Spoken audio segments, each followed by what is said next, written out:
Olá pessoal, estou de volta com mais um vídeo e agora mais um vídeo respondendo perguntas que vocês fizeram. Fiz um vídeo, uma série de vídeos sobre os sacramentos, os 7 sacramentos, e durante o decorrer daqueles vídeos vocês fizeram perguntas. E eu selecionei então as perguntas por ordem dos sacramentos e hoje nesse vídeo eu vou responder aquelas perguntas. Só que antes de respondê-la, convido você que está passando agora por esse canal, ainda não se inscreveu? Se inscreva, você vai ser muito bem-vindo. Compartilhe também esse vídeo aí com seus grupos do WhatsApp, seus grupos de pastoral, ele vai ajudar na formação. São vídeos formativos e informativos. E convido você a ver esse vídeo até o final. Se você fez uma pergunta, ela será respondida aqui. Se você não fez pergunta, pode ser que seja uma dúvida que você tenha também e ela será esclarecida. Lembrando, antes de mais nada, que esse livro aqui, vou deixar o contato da editora, que é Sacramentos, Dúvidas que o Povo Tem, e que vocês podem adquiri-lo entrando em contato com a editora Ave Maria ou procurando numa livraria mais próxima aí da sua cidade, da sua casa, encomendando na livraria, ou então pedindo, claro, que é muito prático pedir pela internet, que eles mandam no seu endereço este livro aqui, naqueles telefones que eu vou deixar na descrição desse vídeo aí embaixo. Então, faça o seu pedido se você quiser ter dúvidas esclarecidas. E lembrando também que na próxima terça-feira, dia 21 de julho, às 17 horas, eu vou fazer uma live com a editora Ave Maria sobre este livro. E você é nosso convidado. Eu espero que você participe, assista, faça perguntas, deixe seu comentário. Eu vou passar depois os dados certinho, como você vai poder acessar essa live com a editora Ave Maria no dia 21 de julho, terça-feira, às 17 horas. Vamos então com as perguntas. Eu selecionei, começando do último vídeo até o primeiro, ou seja, começando do sacramento da unção dos enfermos até o sacramento do batismo. A primeira pergunta é do sacramento da unção dos enfermos. Quem fez foi o Gustavo Júnior, está lá no contato dele. O Gustavo pergunta o seguinte: para uma pessoa desenganada pelos médicos, pode-se pedir a unção dos enfermos pedindo por uma cura milagrosa? Eu resumi um pouquinho a pergunta do Gustavo. O Gustavo contou um fato, uma situação, parece que ele está vivendo ali na família, e aí ele pergunta se uma pessoa que já não tem mais nenhuma esperança, os médicos já disseram que o caso dela é irreversível, se pode receber a unção dos enfermos esperando um milagre. Olha, Gustavo, uma coisa é importante saber. Primeira coisa, não é proibido, aliás, a pessoa pode e deve receber a unção dos enfermos. Em relação ao milagre, é claro que se pode esperar. Para Deus, nada é impossível. E há muitas histórias de fatos aí que as pessoas desenganadas pelo médico, que já não tinha mais nenhuma esperança, e que pela fé foram curadas, voltaram à vida. Então pode sim ungir a pessoa e rezar e pedir o milagre. Milagres acontecem, eu creio nisso. Então, penso que não há nada que desabone, embora a função da unção dos enfermos não seja essa, mas ela é também algo, uma forma de Deus estar presente na vida dessa pessoa ou das pessoas que recebem a unção dos enfermos. Esse é um sacramento de cura, como eu disse no vídeo sobre os sacramentos, juntamente com o sacramento da confissão ou reconciliação. O sacramento da unção dos enfermos é também um sacramento de cura. Então pode sim fazer a unção, confiar, pedir a Deus uma graça, um milagre. Isso é muito importante. A nossa fé move montanhas. Uma outra pergunta, ainda dentro do sacramento da unção dos enfermos, é do Edivaldo Oliveira. O Edivaldo Oliveira pergunta: pode ministrar a unção dos enfermos em crianças, batizadas ou não? Pode sim, Edivaldo. A unção dos enfermos é para todas as pessoas, independente da idade. Então, uma criança, mesmo que ela não tenha sido batizada, ela pode ser ungida sim com a unção dos enfermos. Não há problema nenhum. A Roselene Vanzella pergunta: ganhei um óleo abençoado no final de uma novena. Esse óleo deve ser descartado no final do ano?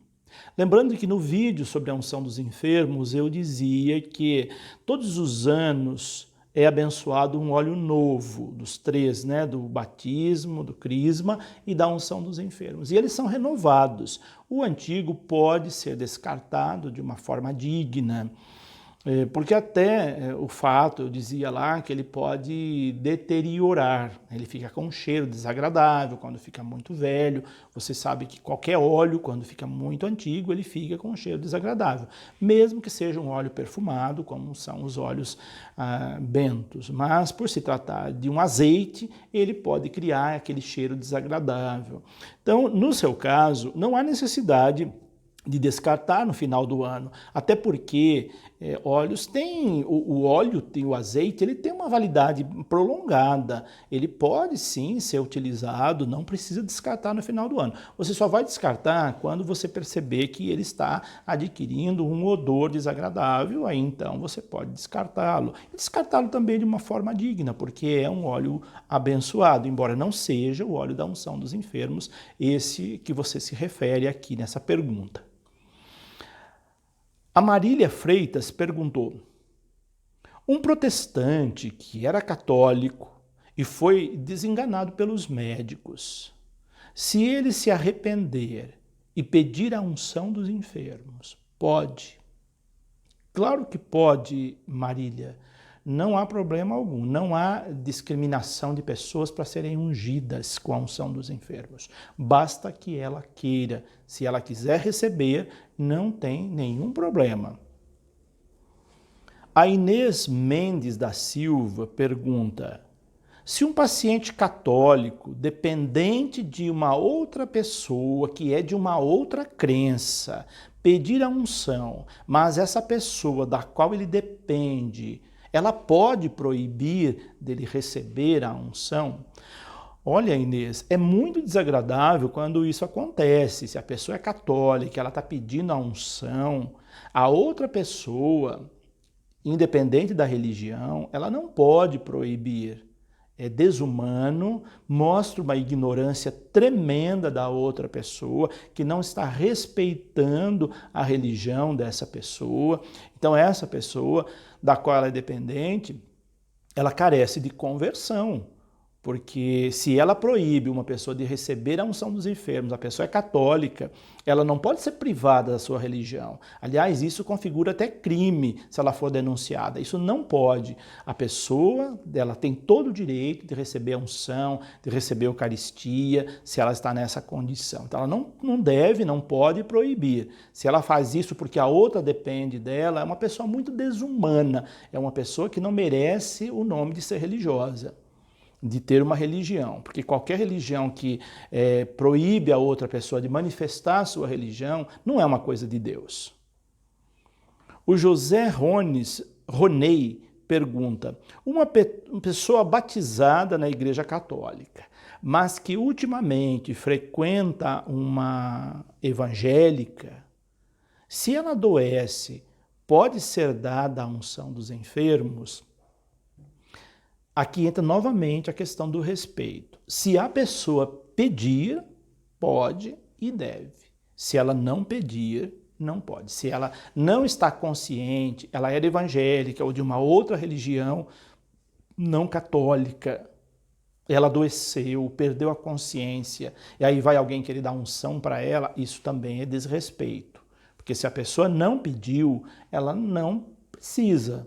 Então, se ela pedir, sim. Se ela não pedir, Não pode. Então, se ela manifestou a vida toda dela uma outra religião e depois ela adoeceu, perdeu a consciência, uma outra pessoa católica vai levar unção para ela, isso não pode. Não deve fazer isso. Isso também configura um desrespeito com a religião daquela pessoa, então por isso não deve ser feito. Ficou claro? Acredito que tenha ficado clara a minha resposta. Agora, outra pergunta, só que em relação ao sacramento da ordem. E é o Edivaldo Oliveira que pergunta novamente. Edivaldo pergunta: em que ordens padres são designados como monsenhores, cônegos, etc. Em que situação se dá essa evolução? Então, são duas perguntas. Primeira coisa, Edivaldo, monsenhor, cônego e outras nomenclaturas, elas são títulos. Então são títulos que a igreja concede ou concedia. Hoje a igreja não está mais concedendo geralmente títulos dessa natureza, exceto para pessoas que vão ser bispos, aquelas pessoas que um pouco antes de ser bispo ela foi nomeada, então ela passa a ser monsenhor. Cônego já não tem, a igreja já faz tempo que não oferece mais esses títulos. Esses títulos não é por mérito, esse título era dado apenas para, como é que eu diria, não quer dizer que a pessoa seja mais importante que a outra porque ela recebeu esse título de cônego, de monsenhor. Então, não é de uma congregação religiosa, de uma ordem, qualquer padre pode receber esses títulos, poderia receber esses títulos, independente de ser religioso, independente de ser diocesano. Qualquer padre poderia receber esses títulos. De monsenhor, qualquer um deles pode, agora desde que seja indicado para ser bispo. E cônego já faz um bom tempo que a igreja não oferece mais esse título. Tem outros títulos também que já caíram em desuso na igreja. Os padres mais antigos é que têm essas titularidades. Hoje você já não vê mais oferecimento desses títulos na igreja, ele foi redimensionado, então isso já não se tem mais, são padres mais antigos que têm. E também isso, como você disse aqui, em que situação se dá essa evolução. Não é uma evolução, né? Como lá no regime, entre os militares, por exemplo, que você vai subindo de patente, não é assim na igreja, né? A igreja não tem essa mesma dinâmica, então não é uma evolução de patente, é simplesmente título figurativos, acho que essa é a palavra mais correta. O Ricardo Ferrara pergunta ainda dentro do sacramento da ordem: padres religiosos poderia receber a exceção de seus superiores para ter uma conta em seu nome para receber salário, no caso de padres que são professores? Eu lembro então que eu dizia lá no vídeo do Sacramento da Ordem que existem diferentes tipos de padres, padres de congregações religiosas, de ordens e padres diocesanos. Padres diocesanos podem ter bens os seus nomes, padres de ordens e congregações religiosas não. Mas aqui na sua pergunta, Ricardo, pode sim, por exemplo, se o padre é professor, ele pode ter uma conta no nome dele. A diferença é que o dinheiro recebido é colocado em comum na sua comunidade ou na sua congregação ou ordem. Essa é a diferença do padre diocesano, que vai ter a conta no seu nome, o dinheiro é dele mesmo, enquanto que do religioso não. Inclusive, quando ele se aposenta pelo INSS, que ele vai receber a aposentadoria, no caso dos diocesanos, a aposentadoria fica com eles, no caso dos religiosos, não fica com o padre, ela vai sendo colocada num caixa comum da sua congregação, da sua ordem, da sua província ou da sua comunidade. Não fica com a pessoa nem o dinheiro da sua aposentadoria. Essa é a dinâmica da vida religiosa, a dinâmica de partilha, inclusive de bens e de finanças. Então, mas no caso, se um padre é professor, ele pode sim ter a conta no seu nome, só que essa conta, o salário é repassado para a sua comunidade, para a sua congregação ou ordem. Agora, perguntas relacionadas ao sacramento do matrimônio. Novamente, o Edivaldo Oliveira. O Edivaldo fez várias perguntas em vários sacramentos e o Edivaldo pergunta nessa aqui: pode ser realizado o sacramento do matrimônio numa igreja de portas fechadas? Não, Edivaldo, nenhum sacramento pode ser feito com portas fechadas, porque ele é um ato público. Por isso, inclusive a missa, o sacramento da Eucaristia, não pode ser celebrada a missa com as portas fechadas. Agora, em período de pandemia, abriu-se uma exceção, a questão de número de pessoas, que permite, depois de um certo número, fechar as portas e celebrar. Mas isso, pela história da igreja, não se pode celebrar de portas fechadas. Então, não se pode celebrar sacramento de porta fechada, inclusive o sacramento do matrimônio, porque é um ato público, mesmo sendo um evento particular de duas pessoas, duas famílias, mas é um evento público, porque ele é feito na igreja, então ele tem que ser feito sempre de portas abertas. Outra pergunta, mas agora relacionada ao sacramento do crisma. Quem pergunta é a Elisângela Souza. Diz a Elisângela: hoje se fala que não precisa padrinhos para a primeira Eucaristia, só para a crisma. Por quê? E ela fez uma outra observação, pergunta. A madrinha do meu filho está separada e está com outro. Posso convidá-la novamente para ser madrinha de crisma? Vamos lá, então, respondendo por parte a sua pergunta, Elisângela.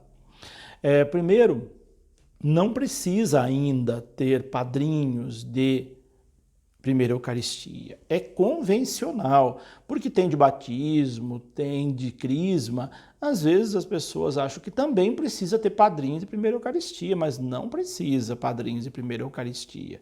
Muitas crianças até convidam, há paróquias que permitem, mas isso é meramente figurativo. Não existe, pelo Código de Direito Canônico, pelo Catecismo da Igreja, pelas orientações da Igreja, orientações para se ter padrinhos de primeira Eucaristia. Então não tem. Se a pessoa quiser ter figurativo, a paróquia permitiu, o padre permitiu, tudo bem, mas é meramente figurativo. Não é exigência da igreja ter padrinhos para a primeira Eucaristia. Agora, para a crisma, sim. Então vamos lá à sua outra pergunta. Eu dizia lá no sacramento do crisma que o ideal seria que o mesmo padrinho, a mesma madrinha de batismo fosse também a da crisma. Porém, a grande maioria escolhe errado. E aí, então, é óbvio que se escolheu errado, você não vai repetir o erro.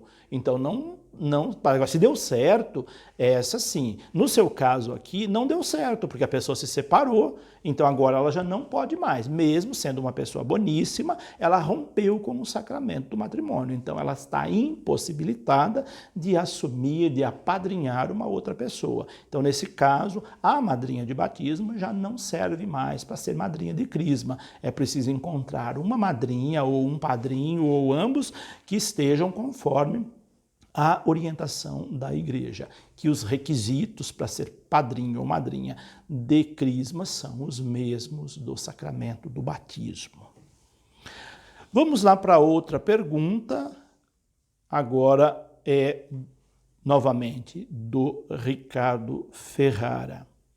O Ricardo, ainda dentro do sacramento da crisma, o Ricardo pergunta: poderia dizer qual a fundamentação bíblica para o sacramento da crisma? Claro, Ricardo, são várias fundamentações bíblicas. Eu quero destacar aqui sobretudo, primeiro, principalmente, os Atos dos Apóstolos, capítulo 8, versículo do 14 ao 17. Ali você vai encontrar uma das principais justificativas, fundamentação do sacramento do crisma na Bíblia. Atos dos Apóstolos, capítulo 8, versículo do 14 ao 17. Mas você vai encontrar também em Atos 2:11, em Atos 10:38, em Atos 2, do 1 ao 47, entre outros textos bíblicos. Sobretudo, como você está vendo, no livro dos Atos dos Apóstolos. São as mesmas citações, referências que você vai encontrar lá no Catecismo da Igreja, no capítulo que trata desse sacramento. Se você consultar lá o Catecismo da Igreja, dos números 1285 a 1316, você vai encontrar todas as fundamentações bíblicas do sacramento do Crisma. Agora, perguntas referente ao sacramento da confissão ou reconciliação. E a pergunta, de novo, é do Edivaldo Oliveira. O Edivaldo Oliveira está com muitas dúvidas em todos os sacramentos e ele pergunta aqui de novo: se uma pessoa confessa, mas continua angustiada pelo pecado, ela deve confessar novamente o mesmo pecado? Claro que não, Edivaldo. Confessa-se apenas uma vez. Porque se você confessar várias vezes, é sinal que você não está acreditando na misericórdia de Deus, na absolvição do pecado. Isso acontece muito com as pessoas. Às vezes ela não se perdoa, então ela fica com aquele pecado que ela confessou remoendo dentro dela. Deus já perdoou a pessoa a partir da confissão, do arrependimento. Agora falta ela se perdoar. Se ela não se perdoar, ela vai ficar como se não tivesse recebido o perdão de Deus. Então, não se deve confessar 2 vezes o mesmo pecado, exceto se você confessou e pecou novamente. Aí sim, fez o mesmo pecado. O que eu dizia que, na verdade, isso não deveria acontecer, porque quando você se confessa, você supõe-se que a pessoa tenha um profundo arrependimento, o desejo de correção e de não repetir mais aquele pecado. Quando a pessoa confessa sempre o mesmo pecado, é sinal de que ela não acredita na misericórdia de Deus e sinal de que ela está brincando com a misericórdia de Deus, porque ela peca, vai lá, confessa, peca de novo, volta a pecar, aí está brincando com a misericórdia de Deus. Então, confissão é uma coisa séria. Mas no caso da pessoa não se perdoar, então, ela não deve voltar a confessar aquele mesmo pecado. Confessa-se uma única vez. Aquilo já foi absolvido, já recebeu o perdão de Deus com aquele pecado. Isso acontece muito das pessoas. Padre, eu já confessei esse pecado, mas eu trago de novo porque está me angustiando. Ou seja, não deveria. Eu sempre digo para a pessoa, se você já confessou esse pecado, não precisa confessar de novo, porque você já recebeu a absolvição dele. Deus já te perdoou. Agora é você que precisa se perdoar. Agora, perguntas sobre o sacramento da Eucaristia. Aliás, sobre o sacramento da Eucaristia não fizeram nenhuma pergunta, então eu pulo esse. Vamos para o sacramento do batismo. A Angelita Bernardes pergunta: o senhor poderia contar sobre a história dos sacramentos? Olha que tamanho de pergunta que você fez, Angelita. Daria um vídeo só com isso. Aqui não vai dar para contar a história dos sacramentos, então esse vídeo vai ficar muito longo. Mas fica como uma sugestão, eu posso fazer um vídeo só com a história do sacramento. Mas antes de eu fazer esse vídeo, que eu não sei quando vou poder fazer isso, eu sugiro que você consulte o Catecismo da Igreja, da página 339 a 460, você vai encontrar lá toda a história do sacramento, vai encontrar fundamentação bíblica, vai saber explicações sobre o que é o sacramento. É belíssimo, vale a pena para você, Angelita, e também para qualquer pessoa que queira saber não só a história do sacramento, mas a doutrina, por que os sacramentos, muito bem explicadinho. Catecismo da Igreja, da página 339 e 460, nessa edição que eu citei aqui, porque pode ser que numa outra edição diferente as páginas não batam com essa, mas só você ir lá no índice e ver o capítulo que trata dos sacramentos, pronto, facílimo de encontrar em qualquer edição do Catecismo da Igreja. O Josué Josnack pergunta: sou convertido há 3 meses, o Josué diz que tem apenas 16 anos, é convertido há 3 meses, e eu resumi aqui a pergunta dele, porque ele fez assim uma descrição do histórico dele, eu selecionei só as 2 perguntas que ele fez no final ali, dizendo: não sou batizado, posso confessar? Ainda não, Josué. Antes de você confessar, você precisa fazer os sacramentos da iniciação cristã. O batismo, a primeira Eucaristia e a crisma. Você pode procurar aí na sua paróquia a catequese de adultos, fazer a catequese de adultos e antes de receber esses sacramentos, que pode ser todos juntos, você pode fazer a confissão um pouquinho antes. Mas geralmente se faz o batismo primeiro, depois da preparação para a primeira Eucaristia, aí nessa ocasião você pode confessar. Mas sem o batismo, não se pode confessar, porque você não tem os sacramentos básicos. E ele faz uma outra pergunta, por ser uma pessoa recém-convertida, ele pergunta, posso rezar a Ave Maria sem o terço?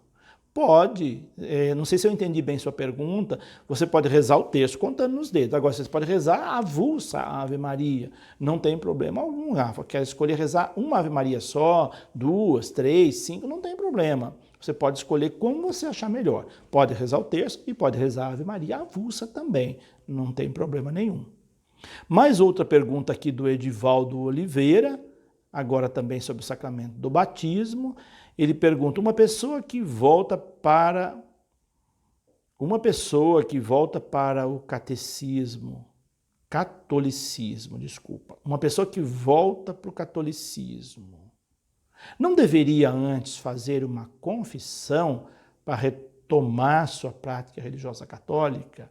Claro que deveria. Eu acho que até já disse isso no outro vídeo, se a pessoa se afastou da Igreja Católica e ela está voltando, ela deve antes procurar um padre, fazer uma boa confissão e depois ela retomar sua prática católica. Essa é a orientação da Igreja.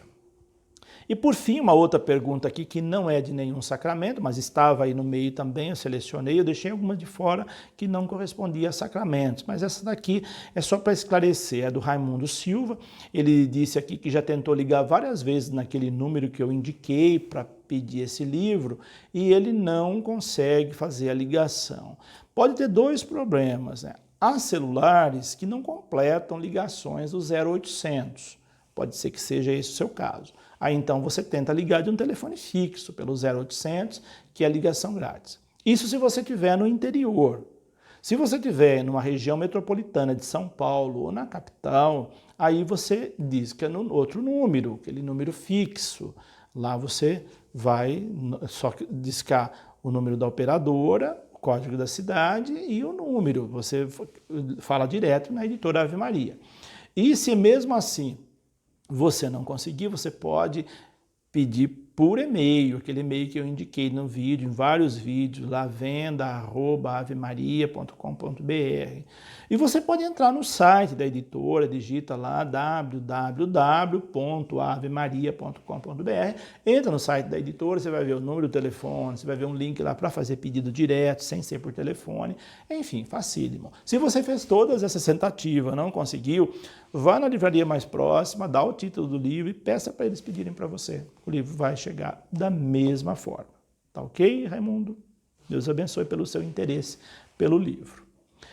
Bom, agora encerrando esse vídeo, eu reforço o convite para vocês da minha live com a editora Ave Maria sobre esse livro aqui, no dia 21 de julho, terça-feira, 17 horas. Gostaria muito de vê-los lá interagindo na hora da live. Então, marque aí na sua agenda, se você estiver em casa nesse horário, 17 horas. Caso você não esteja em casa, depois, então, ela será postada aqui no meu canal. Essa live não será pelo meu canal, não será pelo meu canal, também pela minha página, pelo meu Instagram, será da Ave Maria. Em breve, vou colocar aqui no meu canal onde que será o link para você acessar, porque às vezes a live está acontecendo, as pessoas perguntam, eu não estou conseguindo acessar, porque está entrando na minha página, e quando na verdade é sempre na página da editora que faz a live, que faz o convite, tá ok? E se você quiser também assinar a revista Ave Maria, eu sempre escrevo artigos, já tem a seção na revista Ave Maria, Relações Familiares, na página 56, 57 da revista Ave Maria, e você pode fazer a sua assinatura da revista. Tem artigos muito bons lá. E o meu todo mês sai lá também, sobre família. Ali eu escrevo só sobre família. Por hoje é isso. Deixo aqui meu abraço.